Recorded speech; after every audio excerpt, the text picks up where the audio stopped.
नमस्कार दोस्तों, स्वागत है आपका अपने YouTube चैनल पर। दोस्तों उम्मीद है आप स्वस्थ होंगे, मस्त होंगे, अपने पढ़ाई में व्यस्त होंगे। दोस्तों जैसा कि आप लोग को पता है, बीएसएससी ग्रेजुएट लेवल 3 के लिए एग्ज़ाम डेट घोषित कर दिया गया है। तो ऐसे में आपको प्रत्येक दिन एक एक टेस्ट लगाना अनिवार्य हो गया है, क्योंकि आप तो तैयारी कर ही रहे होंगे, रिवीजन भी कर रहे होंगे। तो इसमें आप प्रत्येक दिन अगर टेस्ट लगाते रहिएगा तो उसमें जो भी कमी होगी उसे आप दूर कर सकते हैं। तो इसी क्रम में आज हम लोग यूडिटेरिया पब्लिकेशन के द्वारा पब्लिश्ड जो बीएसएससी ग्रेजुएट लेवल 3 के लिए बुक जारी किया गया है, वॉल्यूम 2, इस बुक से आज हम लोग 8 नंबर टेस्ट देखेंगे। इससे पहले 7 टेस्ट करा दिया गया है। अगर अभी तक आप नहीं देखें हैं तो उसके प्लेलिस्ट का लिंक आपको डिस्क्रिप्शन में मिल जाएगा, उसे जाकर ज़रूर देखें। उसके बाद फिर इसे ज़रूर देखें और इस वीडियो को शुरू से अंत तक ज़रूर देखिएगा, ताकि इसका फ़ायदा आपको मिल सके। क्योंकि टेस्ट बीच में नहीं छोड़ना चाहिए, शुरू से अंत तक आप लगाते रहिए। और जो भी आपको इसमें कमी नज़र आता है तो उसे कमेंट बॉक्स में ज़रूर लगाएं, या फिर आप नया कुछ चाहते हैं तो उसे भी आप कमेंट बॉक्स में ज़रूर बताएं। और इस वीडियो को शुरू से अंत तक देखिए और इसे लाइक कीजिए, शेयर कीजिए, क्योंकि ये जो है बिल्कुल एग्जाम पैटर्न पर आधारित है। बीएसएससी एग्जाम जो लेता है वो उसके पैटर्न पर आधारित है, तो इसीलिए काफ़ी ज़्यादा इंपॉर्टेंट टेस्ट है। तो इसलिए मिस नहीं कीजिए और शुरू से अंत तक ज़रूर दीजिए। और ये वीडियो आपके लिए यूजफुल होता है तो इसे लाइक कीजिए, शेयर कीजिए, ताकि मैक्सिमम लोगों तक पहुँच सके। और अगर अभी तक आप हमारे चैनल को सब्सक्राइब नहीं किए हैं तो सब्सक्राइब कर लें, घंटी दबा लें, ताकि आने वाले वीडियो का नोटिफिकेशन आपको आसानी से मिल सके। तो चलिए हम लोग टाइम नहीं गवाते हुए इस टेस्ट को शुरू करते हैं। तो आइए दोस्तों, टेस्ट नंबर 8 का पहला क्वेश्चन शुरू करते हैं आज। आइए दोस्तों, टेस्ट नंबर 8 में पहला क्वेश्चन कहता है, विश्व का सबसे ऊंचा सक्रिय ज्वालामुखी पर्वत कौन सा है? विश्व का सबसे ऊंचा सक्रिय ज्वालामुखी पर्वत कौन सा है? तो ये आपको कोटोपेक्सी है। कौन? कोटोपेक्सी है। ए नंबर से आंसर हो जाएगा कोटोपेक्सी। अगर इसकी ऊंचाई की बात किया जाए तो ये आपको 5000 कितना 5897 मीटर है। क्या है? 5897 मीटर इसकी ऊंचाई है, ध्यान में रखिएगा। चलिए आगे कहता है, निम्नलिखित में से कौन सा द्वीप समूह जनसंख्या की दृष्टि से सबसे बड़ा है? कहता है निम्नलिखित में से कौन सा द्वीप समूह जनसंख्या की दृष्टि से सबसे बड़ा है? तो ये आपको जापान हो जाएगा। क्या होगा? जापान हो जाएगा। चलिए आगे बढ़ते हैं। 3 नंबर में कहता है दोस्तों, स्थल मंडल क्या है? स्थल मंडल को निम्नलिखित में से कौन वर्णित करता है? स्थल मंडल जो है इसे निम्नलिखित में से कौन वर्णित करता है? तो ये करता है आपको भूपटल व ऊपरी मेटल। क्या है? भूपटल व ऊपरी मेटल। ए नंबर से आंसर हो जाएगा। आगे कहता है सोलास वन। क्या है? सोलास वन किस प्रकार के वनों को कहा जाता है? कहता है सोलास वन जो है इसे किस प्रकार के वनों को सोलास वन कहा जाता है? तो नीलगिरी एवं पालनी पर्वत पर पाए जाने वाले शीतोष्ण कटिबंधीय वन को सोलास वन कहा जाता है। डी नंबर यहाँ से आंसर हो जाएगा। तो चलिए हम लोग आगे बढ़ते हैं दोस्तों ये वीडियो काफ़ी ज़्यादा इंपॉर्टेंट है, इसलिए शुरू से अंत तक जरूर इस टेस्ट को दीजिएगा।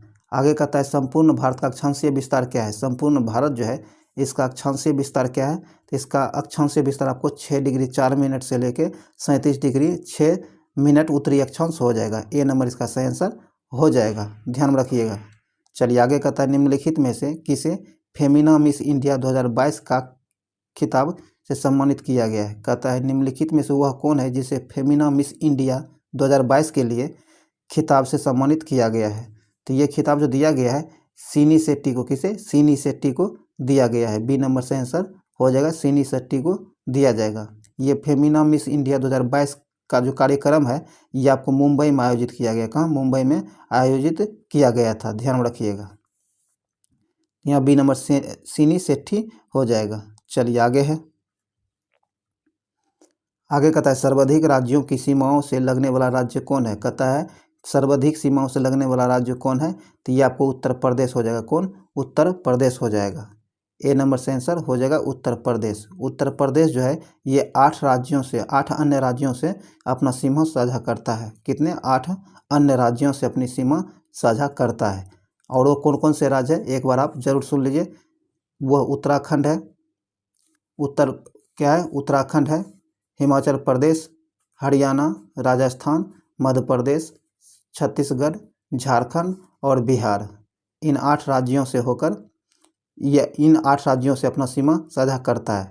अगर केंद्र शासित प्रदेश मिलाया जाए तो 9 हो जाएगा, जिसमें दिल्ली से भी साझा करता है। लेकिन राज्य पूछेगा तो 8 राज्यों से सीमा साझा करता है, ध्यान में रखिएगा। आगे कहता है, भारत में हरित क्रांति लाने का श्रेय किसे दिया जाता है? भारत जो है भारत के अंदर हरित क्रांति लाने का श्रेय जो है किसे दिया जाता है, तो ये आपको MS स्वामीनाथन को दिया जाता है। किसे? MS स्वामीनाथन को दिया जाता है। तो बी नंबर यहाँ से आंसर हो जाएगा MS स्वामीनाथन। भारत में जो हरित क्रांति की शुरुआत किया गया है, तो ये किया गया आपको 1967-68 में। कहा 1967-68 में इसकी शुरुआत की गई है, ध्यान में रखिएगा। चलिए आगे कहता है, यहाँ तो 8 नंबर में बी नंबर से आंसर हो जाएगा MS स्वामीनाथन। आगे कहता है 9 में, बिहार में डालमिया नगर किसके लिए प्रसिद्ध है? बिहार का डालमिया नगर जो है यह किसके लिए प्रसिद्ध है? तो ये सीमेंट के लिए। किसके लिए? सीमेंट के लिए, सीमेंट उद्योग के लिए प्रचलित है। बी नंबर से आंसर हो जाएगा। चलिए आगे बढ़ते हम लोग। आइए 10 में कहता है कि वर्ष 2026 में 23वां फीफा फुटबॉल विश्व कप की मेजबानी किस देश के द्वारा की जाएगी? कहता है कि 2026 में जो 23वें क्रम का फीफा फुटबॉल विश्व कप आयोजित किया जाएगा, तो इसकी मेजबानी कौन सा देश करेगा? तो इसकी मेजबानी जो करेगा आपको कौन सा देश करेगा ये आपको बताना है। तो ये जो मेजबानी करेगा आपको कनाडा, अमेरिका और मैक्सिको, कनाडा, अमेरिका, मैक्सिको संयुक्त रूप से ये तीनों इसकी मेजबानी करेगा। तो डी नंबर यहाँ से आंसर हो जाएगा उपयुक्त में सभी। चलिए आगे बढ़ते हैं दोस्तों। उम्मीद है ये वीडियो आपके लिए यूजफुल सिद्ध हो रहा होगा। अगर आपको लगता है कि वीडियो आपके लिए यूजफुल है तो आप इसे लाइक ज़रूर करें और शुरू से अंत तक एक बार ज़रूर दें, तब आपको एहसास हो पाएगा कि यह आपके लिए यूजफुल है कि नहीं। चलिए आगे है, निम्नलिखित में से कौन सा भारत के पूर्वी तट का एक प्रमुख बंदरगाह है? कहता है निम्नलिखित में से कौन भारत के पूर्वी तट का एक प्रमुख बंदरगाह है? तो ये आपको विशाखापट्टनम होगा। कौन? विशाखापट्टनम। सी नंबर से आंसर हो जाएगा विशाखापट्टनम। आगे कहता है वाणिज्यिक, क्या है? वाणिज्यिक स्तर पर रबर का उत्पादन भारत के निम्नलिखित में से किस राज्य समूह में होता है? कहता है कि वाणिज्यिक रूप पर रबर का उत्पादन जो था भारत के निम्नलिखित राज्यों में से किस राज्य समूह में होता है, ये आपको बताना है। तो इसका सही आंसर हो जाएगा आपको केरल, तमिलनाडु, कर्नाटक। कौन? केरल, तमिलनाडु, सॉरी दोस्तों, केरल, तमिलनाडु और कर्नाटक। बी नंबर से आंसर हो जाएगा। चलिए आगे है, आगे कहता है निम्नलिखित में, क्या है? निम्नलिखित में से किस राज्य के साथ त्रिपुरा सीमा साझा करता है? कहता है त्रिपुरा राज्य जो है निम्नलिखित में से किस राज्य से अपनी सीमा साझा करता है? तो त्रिपुरा जो है असम से अपनी सीमा साझा करता है। किससे? असम से अपनी सीमा साझा करता है। ए नंबर से आंसर हो जाएगा असम। और त्रिपुरा ही एकमात्र राज्य है जो तीन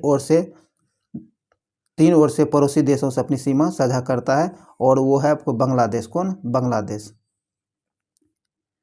तो यहाँ एक ए नंबर से आंसर हो जाएगा असम। आगे कहता है इतिहास, इतिहास के आरंभिक काल को निम्नलिखित में से क्या कहा जाता है? कहता है इतिहास का आरंभिक काल जो है उसे निम्नलिखित में से क्या कहा जाता है? तो इतिहास के आरंभिक काल को पूर्वपाषाण काल, क्या? पूरा पाषाण काल कहा जाता है। सी नंबर से आंसर हो जाएगा।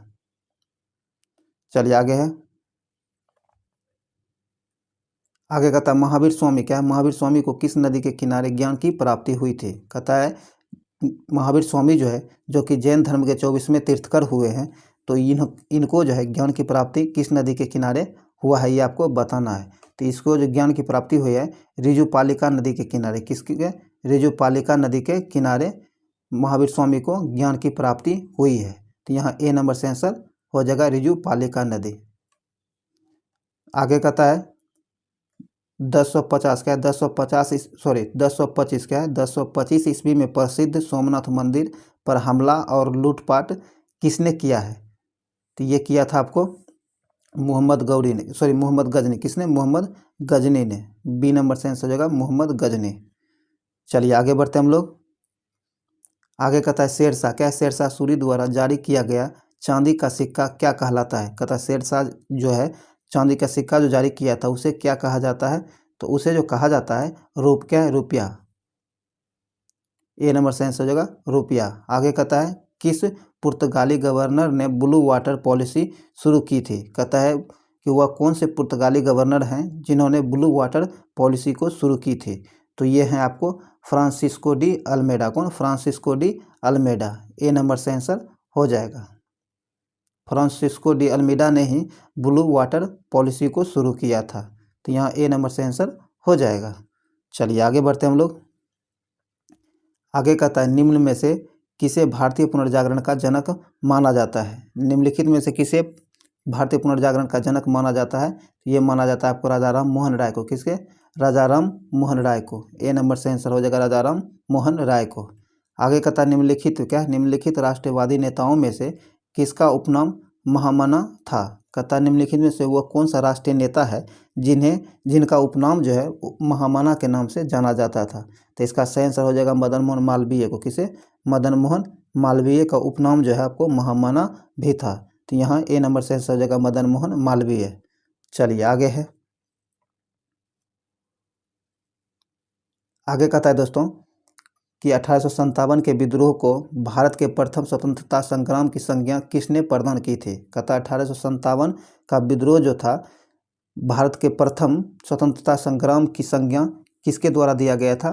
तो ये जो दिया गया था वीर सावरकर के द्वारा। किसके द्वारा? वीर सावरकर के द्वारा 1857 की क्रांति को भारत के प्रथम स्वतंत्रता संग्राम की संज्ञा वीर सावरकर के द्वारा दिया गया था। तो बी नंबर से आंसर हो जाएगा वीर सावरकर। आगे कहता है गीता रहस्य क्या है? गीता रहस्य नामक ग्रंथ किसके द्वारा लिखा गया था? गीता रहस्य नामक ग्रंथ जो है ये किसके द्वारा लिखा गया है? तो ये लिखा गया बाल गंगाधर तिलक के द्वारा। किसके द्वारा? बाल गंगाधर तिलक के द्वारा। डी नंबर से आंसर हो जाएगा बाल गंगाधर तिलक। चलिए आगे है। आगे कहता किसने कहा जब तक यह तीसरी शक्ति अथवा इंग्लैंड यहाँ है हमारे सांप्रदायिक मतभेद हमें परेशान करते रहेंगे? देखिए दोस्तों ये काफ़ी ज़्यादा इंपॉर्टेंट क्वेश्चन है, ध्यान रखिएगा। कहता है किसने कहा जब तक यह तीसरी शक्ति अथवा इंग्लैंड, जिसे इंग्लैंड है, कहता है इंग्लैंड यहाँ है हमारे सांप्रदायिक मतभेद हमें परेशान करते रहेंगे। यह कथन किसके द्वारा कहा गया था? तो यह आपको महात्मा गांधी के द्वारा कहा गया। किसके द्वारा? महात्मा गांधी के द्वारा कहा गया था, ध्यान रखिएगा। चलिए आगे है। कहता निम्नलिखित में से मांग के सिद्धांत का अपवाद है। कहता निम्नलिखित में से मांग के सिद्धांत का अपवाद क्या है? तो यह है मूल या आवश्यक संपत्ति। क्या है? मूल या आवश्यक संपत्ति। सी नंबर से आंसर हो जाएगा। तो चलिए हम लोग नेक्स्ट क्वेश्चन का देखते हैं।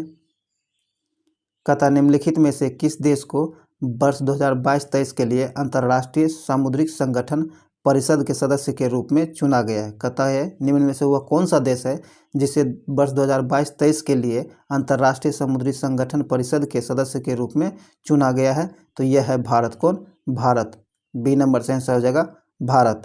आगे कहता गिनी क्या है? गिनी गुणांक का उपयोग किसके लिए किया जाता है? कहता गिनी गुणांक जो है इसका उपयोग किसके लिए किया जाता है?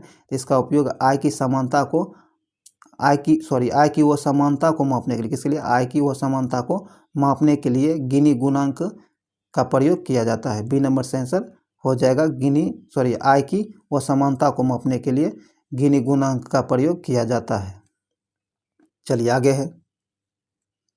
आगे कहता स्वच्छ भारत मिशन कब प्रारंभ किया गया था? स्वच्छ भारत मिशन जो है ये कब प्रारंभ किया गया था? तो ये आपको 2 अक्टूबर 2014 में किया गया था। कब? 2 अक्टूबर 2014 में किया गया था। ए नंबर से आंसर हो जाएगा। आगे कहता निम्न में क्या है? निम्न में उत्पादन के क्रियाशील साधन कौन है? कहता निम्न में उत्पादन के क्रियाशील का साधन क्या है? तो इसका सही आंसर आपको हो जाएगा श्रम। क्या होगा? श्रम। बी नंबर से आंसर हो जाएगा श्रम। आगे कहता प्रकाश की तरंग दैर्घ्य को मापने की इकाई क्या है? प्रकाश की तरंग दैर्घ्य जो है इसे मापने की इकाई क्या है? तो ये आपको एंगस्ट्रम होगा। क्या होगा? एंगस्ट्रम होगा। सी नंबर से आंसर हो जाएगा एंगस्ट्रम। और एक एंगस्ट्रम की बात किया जाए, एक एंगस्ट्रम की बात किया जाए तो ये आपको 10⁻⁻10 मीटर के बराबर होता है। ध्यान रखिएगा, एक एंगस्ट्रम बराबर 10⁻⁻10 मीटर के बराबर होता है। चलिए आगे बढ़ते हम लोग। यहाँ एंगस्ट्रम सी नंबर से आंसर हो जाएगा 29 का। चलिए आगे बढ़ते हम लोग। आगे कहता है किसी आदर्श द्रव की सयांता कितनी होती है? कहता है कि कोई आदर्श द्रव जो होता है इसकी सयांता कितनी होती है? तो इसकी सयांता जो होती है शून्य होती है। क्या होता है? शून्य होती है। सी नंबर से आंसर हो जाएगा शून्य। आगे कहता है एक उड़ते हुए जहाज में क्या है? एक उड़ते हुए जहाज में निम्नलिखित में से कौन सी ऊर्जा होती है? एक उड़ते हुए जहाज जो होता है उसमें कौन सी ऊर्जा होती है ये आपको बताना है। तो इसका सही आंसर हो जाएगा एक उड़ते हुए जहाज जो होता है इसमें स्थितिज और गतिज दोनों ऊर्जा होता है। स्थितिज ऊर्जा भी होता है और गतिज ऊर्जा, ये दोनों ऊर्जा उड़ते हुए जहाज में मौजूद होता है। तो सी नंबर यहाँ से आंसर हो जाएगा। चलिए आगे बढ़ते हैं हम लोग। आगे 32 का क्वेश्चन कहता है कि वर्ष 2022 में क्या है, वर्ष 2022 में चोंगम क्या है, चोंगम की बैठक किस देश में आयोजित की गई है। वर्ष 2022 में चोंगम की बैठक जो की गई है किस देश में आयोजित की गई है, तो ये किया गया रामाडाम का, रबाडा में। बी नंबर से आंसर हो जाएगा रबाडा। चलिए आगे है, आइए दोस्तों आगे हम लोग देखते हैं। 33 का क्वेश्चन कहता है कि क्या परावर्तन के नियम के अनुसार, कहता है परावर्तन के नियम के अनुसार, परावर्तन के नियम के अनुसार आपतन कोण परावर्तन कोण के सदैव बराबर होता है। क्या होता है, परावर्तन के नियम के अनुसार जो होता है आपतन कोण और परावर्तन कोण सदैव बराबर होता है। तो सी नंबर यहाँ से आंसर हो जाएगा। आगे कहता है परमाणुओं के उप परमाणु कण है, परमाणु जो है इसके उप परमाणु कण कौन होते हैं, तो ये इसके उप परमाणु कण आपको प्रोटॉन, इलेक्ट्रॉन और न्यूट्रॉन ये तीनों होते हैं। डी नंबर इसका आंसर हो जाएगा। चलिए आगे है, आगे कहता है निम्नलिखित में से किसे स्टेनलेस स्टील में कठोरता आती है। कहता है निम्नलिखित में से किससे स्टेनलेस स्टील में कठोरता आती है, तो ये कार्बन के कारण, किसके कारण, कार्बन के कारण। सी नंबर से आंसर हो जाएगा।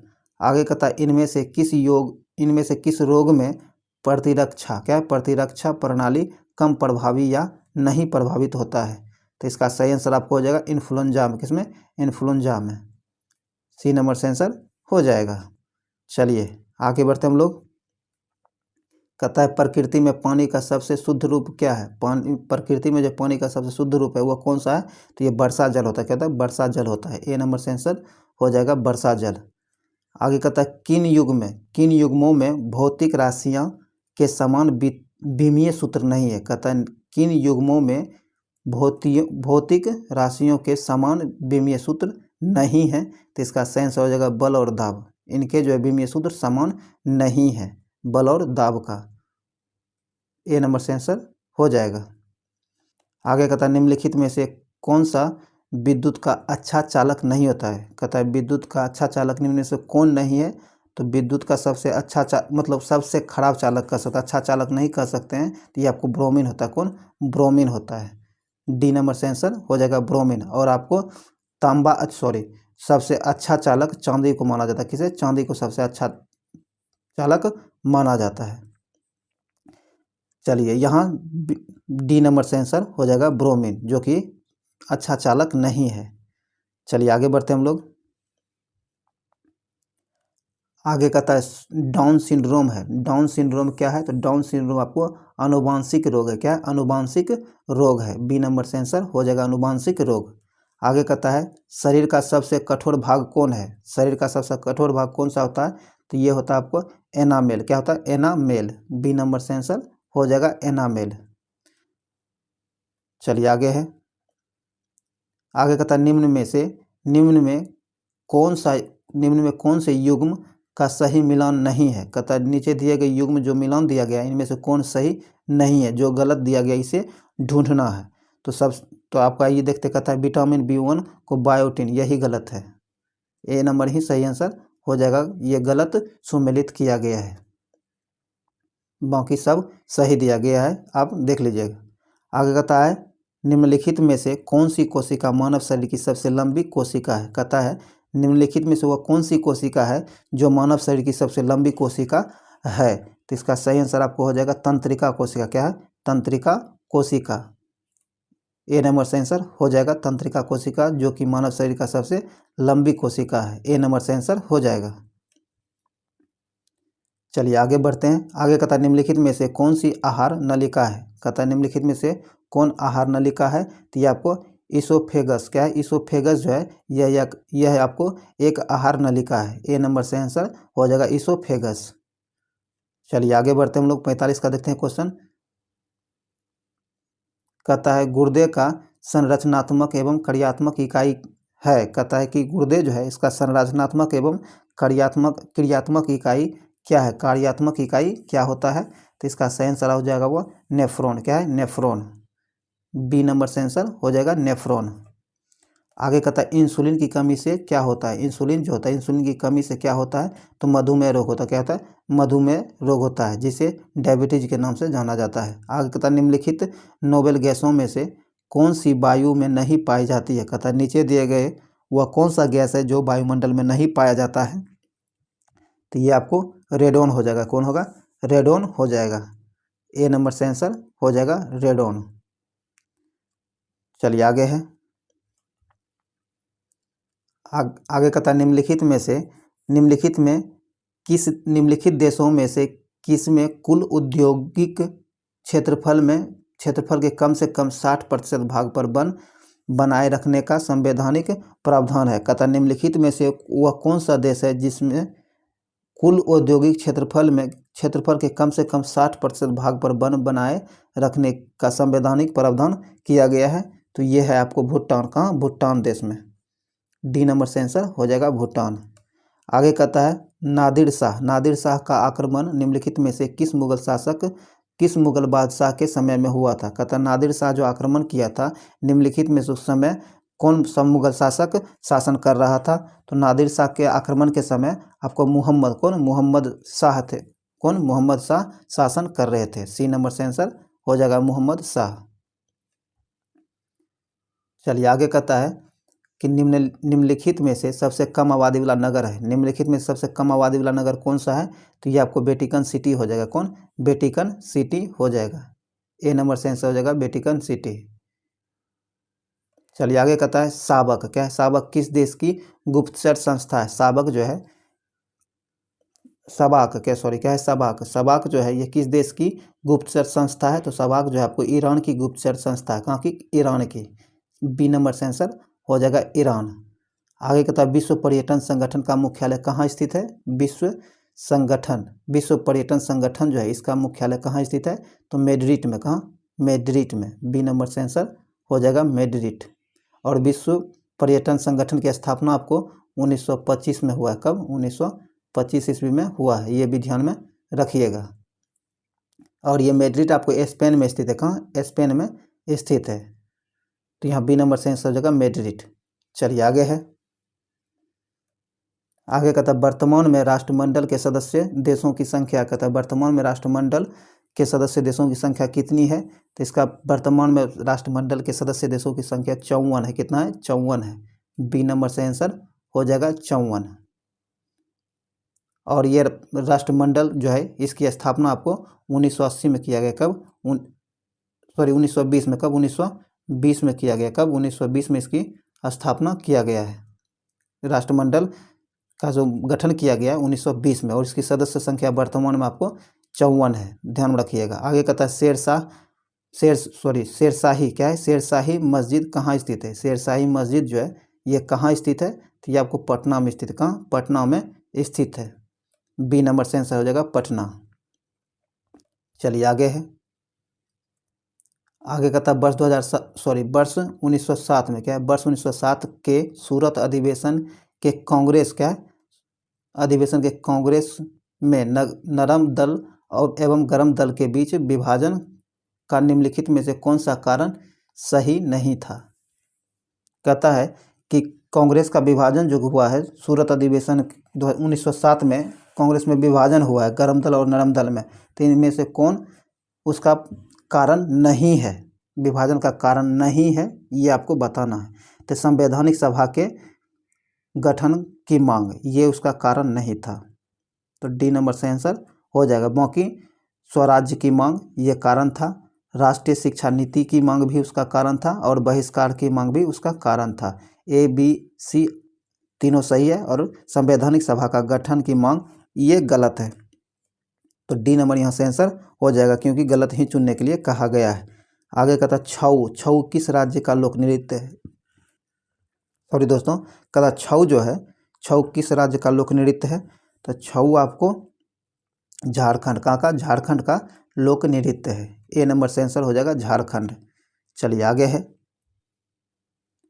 आगे कहता है बिहार विद्यापीठ। क्या है, बिहार विद्यापीठ की स्थापना कब की गई है। बिहार विद्यापीठ जो इसकी स्थापना कब की गई है, तो इसकी स्थापना आपको 1921 में की गई। कब, 1921 में की गई है और इसकी स्थापना आपको गांधी जी के द्वारा किया गया। किसके द्वारा? गांधी जी के द्वारा किया गया था। ये भी ध्यान में रखिएगा। तो यहाँ 57 का बी नंबर सेंस हो जाएगा 1921 में।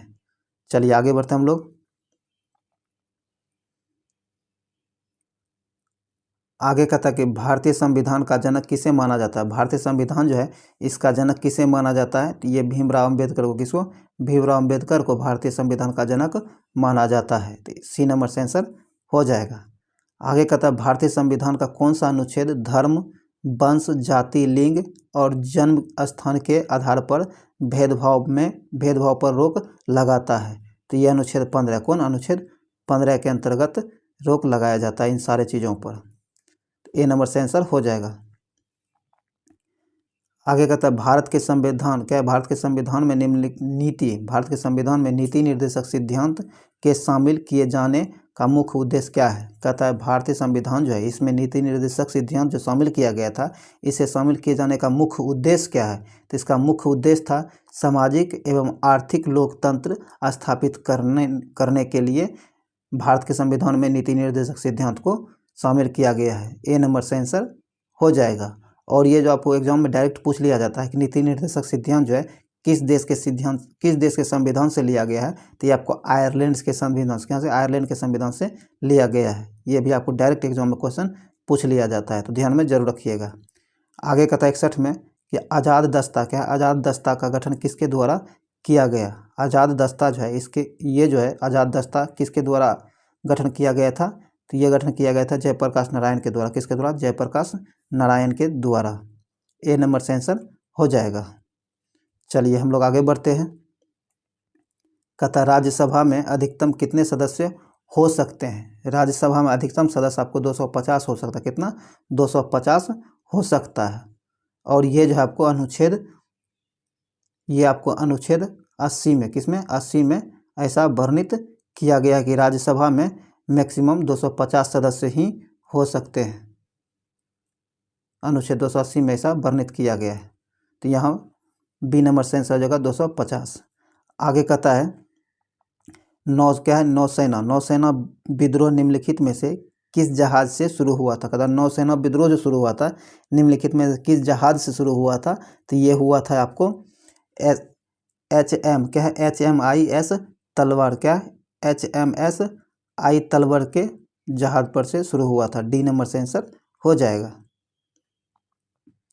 आइए 64 नंबर का क्वेश्चन कहता है निम्नलिखित में से कौन सा अनुच्छेद भारत के प्रधानमंत्री की नियुक्ति से संबंधित है? कहता है निम्नलिखित में से वो कौन सा अनुच्छेद है जो भारत के प्रधानमंत्री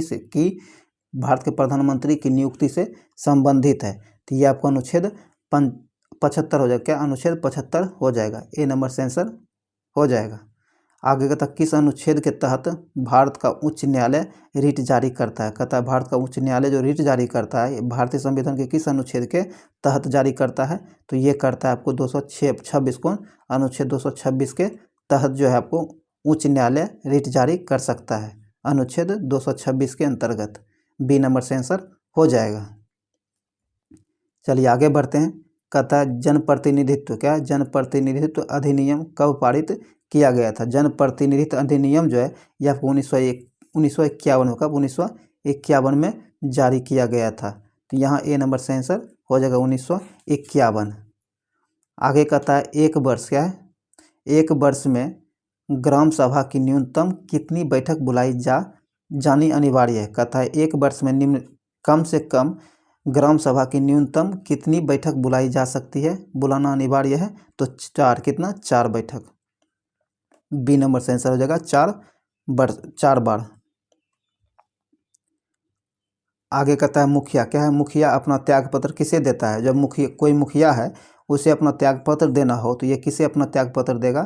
तो ये अपना त्यागपत्र जो आपको जिला पंचायत राज पदाधिकारी को देगा। किसे? जिला पंचायत राज पदाधिकारी को अपना त्यागपत्र देगा जब उसे अपना त्यागपत्र देना होगा। तो सी नंबर से आंसर हो जाएगा।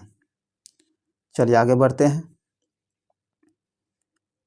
आगे कहता है निम्नलिखित में से किसे भारतीय प्रेस का मुक्तिदाता कहा जाता है? कहता है कि भारतीय प्रेस का मुक्तिदाता निम्न में से किसे कहा जाता है? तो ये कहा जाता है आपको चार्ल्स मेटकॉफ। किसे? चार्ल्स मेटकॉफ को। बी नंबर से आंसर हो जाएगा। ये आपको चार्ल्स मेटकॉफ जो है प्रेस से संबंधित प्रतिबंध मुक्ति जो जारी किया गया था ये आपको 1835 में। कब? 1835 में। ये ध्यान में रखिएगा दोस्तों। इस सेशन का जो भी जीके जीएस और करंट अफेयर्स का वीडियो क्वेश्चन था टेस्ट नंबर 8 का, वो सारा का सारा करा दिया गया है। उम्मीद है ये वीडियो अगर शुरू से आप अंत तक देखे होंगे तो आपको यूजफुल ज़रूर सिद्ध हुआ होगा। अगर आपके लिए ये वीडियो यूजफुल रहा है तो इसे लाइक कीजिए, शेयर ज़रूर कीजिए, और इस वीडियो में जो भी कमी आपको नज़र आ रही हो या फिर जो भी आप चेंजेस चाह रहे हो उसे कमेंट बॉक्स में ज़रूर बताएं ताकि उसमें सुधार किया जा सके। और अभी तक आप हमारे चैनल को सब्सक्राइब नहीं किए हैं या फिर आप हमारे चैनल पर नए विजिट किए हैं तो आप हमारे चैनल को सब्सक्राइब जरूर कर लें, घंटी दबा लें, ऑल नोटिफिकेशन सेलेक्ट जरूर करें ताकि जब भी कोई महत्वपूर्ण वीडियो आपको अपलोड किया जाए तो उसका नोटिफिकेशन आपको तुरंत पहुंच जाए और अविलंब आप उसे देख पाएँ।